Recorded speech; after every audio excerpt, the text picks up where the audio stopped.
তে অনেক কম বেতন দেয়া হতো, আর সেই কারণেই হয়েছিল এই নৌ বিদ্রোহ। এগুলি বাদেও ভারতীয় সৈন্যদের দেয়া হতো নিম্নমানের খাদ্য, আর সেটির ক্ষোভ পুঞ্জীভূত হচ্ছিল ভারতীয় সৈন্যদের মনে। আর এই ক্ষোভগুলির শেষ পরিণতি কি ছিল? নৌ বিদ্রোহ। সর্বোপরি এই সময় ভারতীয় সৈন্যবাহিনীর সকল অংশেই দেশপ্রেম এবং জাতীয়তাবাদের বিপুল উদ্দীপনা সৃষ্টি হয়েছিল। স্বাধীনতা লাভের আকাঙ্ক্ষাকে চরিতার্থ করার জন্যে মরণপণ করে সংগ্রাম করতে অগ্রসর হয়েছিল সকল মানুষ। অর্থাৎ প্রথমেই যেটা বলেছিলাম, এই সময়কালটা দেখো কত, 1946, স্বাধীনতার ঠিক 1 বছর আগে।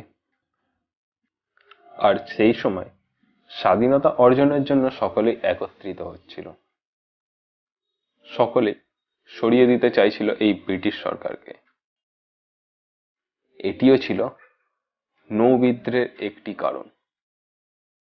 নৌ সেনাবাহিনীর মধ্যেও ভারত প্রেম জাগরিত হয়েছিল, আর এর থেকেই শুরু হয়ে গেল নৌ বিদ্রোহ।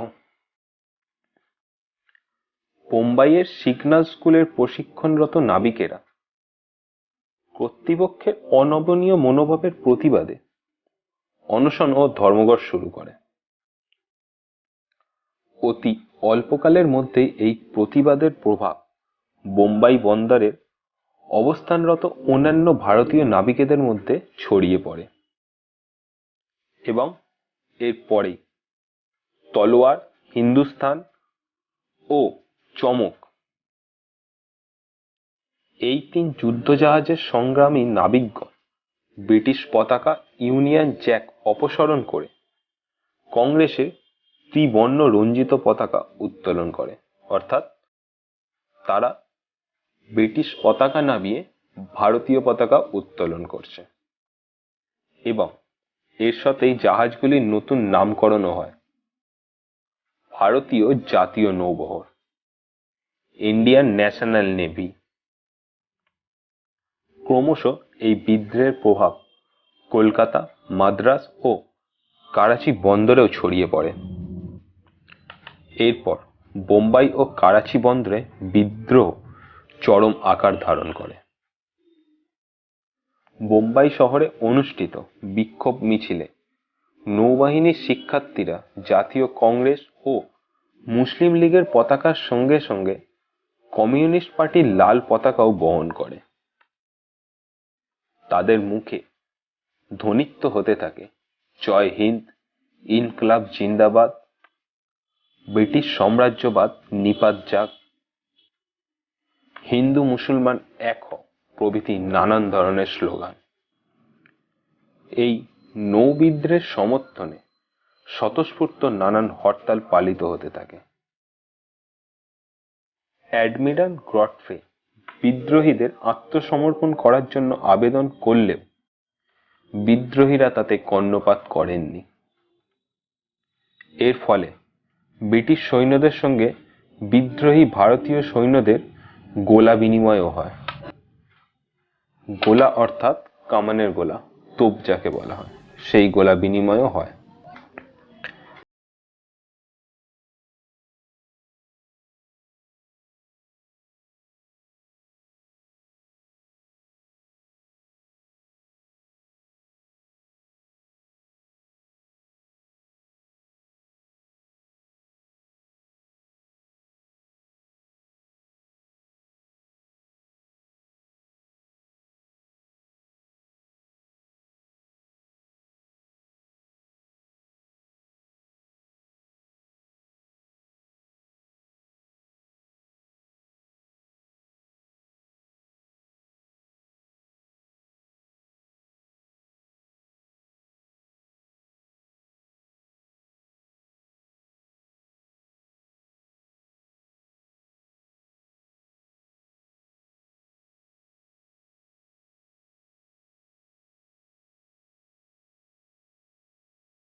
ভারতীয় জনগণের কাছে প্রথম পর্যায়ে আত্মসমর্পণ করবে।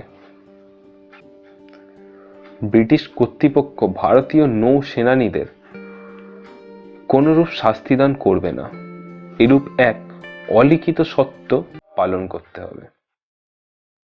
ভারতের স্বাধীনতা সংগ্রামের ইতিহাসের শেষ পর্যায়ে নৌসেনানীদের বিদ্রোহ বিশেষ গুরুত্বপূর্ণ। এতদিন পর্যন্ত ভারতের সাম্রাজ্য রক্ষা করার এবং ভারতের জাতীয় আন্দোলনকে স্তব্ধ করার উপায় হিসেবে সৈন্যবাহিনীর মধ্যে দেশপ্রেমের ও স্বাধীনতা লাভের আকাঙ্ক্ষা জাগ্রত হওয়ায় ব্রিটিশ শাসকবর্গ উপলব্ধি করে যে তাদের পক্ষে ভারতের ওপর দীর্ঘদিন কর্তৃত্ব বজায় রাখা আর সম্ভব নয়। রাজকীয় নৌবাহিনীর বিদ্রোহের স্বল্পকাল পরে ব্রিটেনের প্রধানমন্ত্রী ক্লিমেন্ট এটলি ভারতের শাসন ক্ষমতা হস্তান্তরের কথা ঘোষণা করে। এর ফলশ্রুতি হিসেবে 1947 খ্রিস্টাব্দের 15ই আগস্ট স্বাধীন রাষ্ট্ররূপে ভারত আত্মপ্রকাশ করে। এখানে আরেকটি বিষয়ও খুব ভালো করে মনোযোগ দিয়ে বোঝার চেষ্টা করো যে ভারতবর্ষে নানান বিদ্রোহ যখন হতো, সেই বিদ্রোহগুলিকে দমানোর কাজে কাদের লাগানো হতো? এই সেনাবাহিনীদের বিদ্রোহ দমানোর কাজে লাগানো হতো। আর এই সৈন্যবাহিনী কারা? ভারতীয় মানুষরা। আর এদের উপরে রয়েছে কিছু কারা? ব্রিটিশ সেনানায়ক।